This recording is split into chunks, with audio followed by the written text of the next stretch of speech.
When I first saw Ashbrook Asylum, it was shrouded in mist. The silhouette of its Gothic spires pierced the early evening sky, framed by barren trees that seemed to reach toward it like skeletal hands. The job posting had been clear: night shift orderly needed, no experience necessary. Perfect, I thought, for someone like me, a broke college student looking for a quiet place to work and study. The reality was far from the quiet I'd imagined. As I approached, the asylum's massive iron gates groaned open, as if reluctant to let me in. I hesitated for a moment, the air thick with the smell of damp earth and decay. My cab driver had sped off the moment I stepped out, muttering something about bad luck. Inside, the asylum was a labyrinth of narrow hallways and peeling wallpaper. The light from my phone barely penetrated the gloom, and the ancient fixtures cast long, flickering shadows. The faint hum of electricity buzzed in my ears, competing with the creaks and groans of the old building settling. "Welcome to Ashbrook," said a deep voice behind me, startling me out of my thoughts. I turned to see a man in his late 50s, his face a roadmap of wrinkles, his eyes sharp despite his tired demeanor. "You must be the new guy," he said, extending a hand. "Name's Jenkins." "Alex," I replied, shaking his hand. His grip was firm, but his hand was cold. "First night?" He smirked. "That so? You've got the look of someone who doesn't scare easy. Let's hope that's true." Before I could ask what he meant, he handed me a piece of paper, yellowed and brittle at the edges. "Read this," Jenkins said, his tone dropping. "Memorize it. Follow every rule, no matter how strange. It's the only way you'll make it through the night." The rules. The list was written in shaky, hurried handwriting, as though the writer had been in a great deal of distress. My first instinct was to laugh. Rules for surviving a night shift? It felt absurd, but Jenkins' expression left no room for humor. "Let me guess," I said. "This is some kind of hazing ritual for the new guy?" Jenkins didn't smile. "You won't think it's funny when the rules save your life." I glanced down at the paper and began to read. "Never enter room 217 under any circumstances." "Simple enough," I muttered. "What's in room 217? Jenkins shook his head. "You don't want to know. If you hear whistling, do not respond or try to find the source." "Whistling?" I asked, raising an eyebrow. "Trust me, you'll hear it," Jenkins replied grimly. "The paintings in the East Wing sometimes move. Do not acknowledge them." At this, I let out a nervous laugh. "You're joking." Jenkins' eyes bore into mine. "You'll wish I was. Keep your ID badge visible at all times. They need to know your staff." "They?" Jenkins didn't elaborate. "If the phone in the lobby rings after midnight, do not answer it. Never stand in front of a mirror longer than necessary. If you hear footsteps behind you, keep walking. Never look back." My stomach tightened as I read further. The rules became increasingly specific and unsettling. Check the locks on the basement doors every hour. Twice if the temperature drops suddenly. If you see a woman in white roaming the halls, do not speak to her. At 3:03 a.m., sit down and close your eyes. You'll hear whispering, but it'll stop if you keep them shut. Never bring anything into the asylum that once belonged to a patient. When the shift ends, leave immediately. Don't linger. I looked up at Jenkins. "And if I break one of these rules?" He didn't answer right away. Instead, he pulled up his sleeve, revealing long, jagged scars running down his forearm. "You'll regret it." The clock struck midnight as Jenkins handed me the keys and a flashlight. "Remember what I told you," he said, his voice low. "Stick to the rules and you'll get through it." He gave me a final look, half pity, half warning, before disappearing into the stairwell that led to his office. I was alone. The first hour passed without incident. I wandered the halls, my footsteps echoing off the cracked tiles. The place was eerily quiet, save for the occasional distant creak of old wood settling. I tried to focus on my tasks, checking the patient's rooms, ensuring doors were locked, and logging everything in the dusty ledger at the front desk. But by 1 a.m., the unease began to creep in. The silence became oppressive, almost unnatural. I found myself constantly glancing over my shoulder, half expecting to see something lurking in the shadows. The asylum had a way of playing tricks on your mind. At 1:15 a.m., I passed through the East Wing, where the walls were lined with old oil paintings. They depicted stern-looking doctors and nurses from Ashbrook's early days. Their eyes seemed to follow me as I walked by, though I told myself it was just an optical illusion. I turned a corner and froze. One of the paintings, a nurse with hollow, sunken eyes, had shifted. She was now facing the opposite direction, her gaze locked directly on me. My mouth went dry as I remembered rule number 3. The paintings in the East Wing sometimes move. Do not acknowledge them. I forced myself to keep walking, my pulse hammering in my ears. Every fiber of my being wanted to look back, to confirm what I'd seen, but I didn't. Instead, I quickened my pace and didn't stop until I reached the relative safety of the lobby. At 2:30 a.m., I was making my rounds near the old records room when I heard it, a faint, melodic whistling. The sound echoed through the hallways, growing louder with each passing second. My heart jumped into my throat. Rule number 2, if you hear whistling, do not respond or try to find the source. I gripped my flashlight, every instinct screaming at me to investigate. The tune was oddly familiar, like a childhood lullaby, and it seemed to be coming from just around the corner, but I knew better. I turned on my heel and walked the other way, the whistling following me for what felt like an eternity before it finally faded. When the clock struck 3 a.m., I was back in the break room, nervously watching the second-hand tick closer to 3:03. I hadn't forgotten rule number 10. At 3:03 a.m., sit down and close your eyes. You'll hear whispering, but it'll stop if you keep them shut. The moment the time hit, I closed my eyes and sat perfectly still. Almost immediately, the whispering began. It wasn't one voice, but many, all speaking at once in a language I couldn't understand. The sound was soft at first, like leaves rustling in the wind, but it quickly grew louder, more insistent. I clenched my fists, resisting the urge to open my eyes. The temperature in the room plummeted. My breath came out in visible puffs, and the whispering turned into a chorus of anguished wails. Something cold brushed against my cheek, and I nearly screamed. And then, as quickly as it started, it stopped. I opened my eyes. The clock read 3:04 a.m. The next morning, I was too shaken to sleep. I decided to dig into Ashbrook's history, hoping to find some explanation for the horrors I'd experienced. The local library was my first stop, where I unearthed old newspaper clippings and records. Ashbrook Asylum opened its doors in 1893, initially hailed as a state-of-the-art facility for the mentally ill.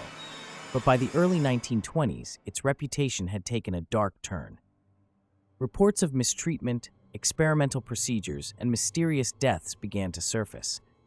Patients were subjected to lobotomies, electroshock therapy, and isolation in the infamous Black Room, a windowless cell in the basement where some patients were left for weeks at a time. One article, dated 1927, caught my attention. It detailed the sudden disappearance of a patient named Eleanor Caldwell, a young woman admitted for severe hallucinations. Despite an extensive search, no trace of her was ever found. Rumors spread among the staff that Eleanor's spirit still roamed the halls, seeking vengeance for the suffering she endured. I also found mentions of a fire in 1931 that destroyed part of the East Wing. Several patients and staff members perished in the blaze, and their bodies were never recovered. According to local legend, their restless spirits now haunt the asylum, bound to the place where they met their tragic end. When I returned to work that night, I confronted Jenkins. "Why didn't you tell me about the fire? Or Eleanor Caldwell?" He shrugged, lighting a cigarette. "Would it have made a difference? You'd still have taken the job." By my fourth night, the rules felt less like a lifeline and more like a cage. I hated the constant fear, the oppressive weight of the asylum's dark secrets. I was determined to prove to myself that it was all in my head. That night, I broke rule number 6, never stand in front of a mirror longer than necessary. In the second-floor bathroom, I stood before the tarnished mirror, staring at my reflection. For a long time, nothing happened. I began to relax, convinced that Jenkins and the rules were just a product of overactive imaginations. Then, my reflection blinked. I hadn't blinked. My heart stopped as my reflection tilted its head, a cruel smile spreading across its face. It leaned closer to the glass, pressing its palms against the surface from the inside. I stumbled backward, my flashlight clattering to the floor. The reflection didn't move. It stared at me, its smile widening impossibly until its mouth stretched from ear to ear. I fled, slamming the bathroom door behind me. My hands were shaking so badly I could barely hold my flashlight. When I returned to the break room, I found Jenkins waiting. "You broke a rule, didn't you?" he said, his voice grim. I nodded, unable to speak. "Consider yourself lucky you got away," he said. "Next time, you might not." Determined to understand the asylum's true nature, I spent the next few nights piecing together everything I'd learned. Ashbrook wasn't just haunted, it was cursed. The land it was built on had a dark history long before the asylum was constructed. In the early 1800s, it was the site of a massacre carried out by a cult devoted to summoning an ancient entity known as the Watcher. The cult's rituals had left a permanent stain on the land. The asylum became a conduit for the entity's malevolent energy when it was built. The rules weren't just precautions, but containment measures designed to keep the entity's power in check. On my sixth night, the entity revealed itself. It began with the sound of heavy, deliberate footsteps approaching from behind me. I knew, rule number 7, keep walking if you hear footsteps behind you. Never look back. But this time, I couldn't help myself.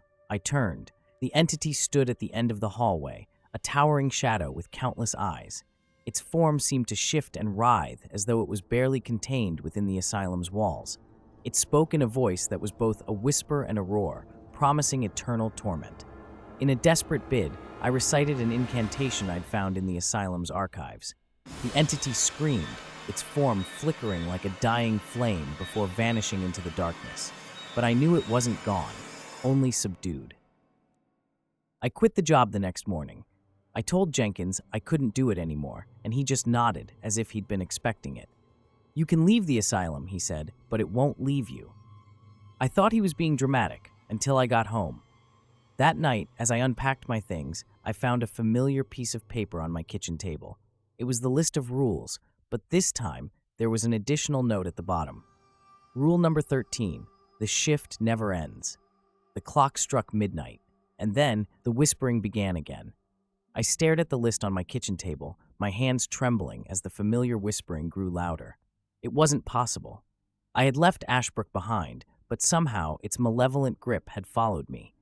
The rules had found their way into my home. The first rule on the new list sent a chill down my spine. 1. Keep your doors locked. They know where you live now. I rushed to the front door and turned the deadbolt, then checked every window. My apartment wasn't exactly secure, a rickety second-floor unit in an old building, but I did my best.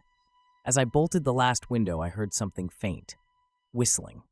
The same eerie tune that had haunted the halls of Ashbrook now floated through the air outside my window. Rule number 2. If you hear whistling, do not respond or try to find the source. I backed away from the window, my heart racing. The whistling grew louder, more insistent. It wasn't coming from outside. It was inside the apartment now, echoing from room to room. I covered my ears, but it did nothing to block out the sound. The whistling was inside my head. The whispers intensified as I clutched the list, desperately scanning for guidance. Beneath the first rule, new ones had appeared. 2. The shadows move on their own. Do not let them touch you. 3. At 3:03 a.m., close your eyes and sit perfectly still. If you feel a hand on your shoulder, do not react. 4. Do not sleep with the lights off.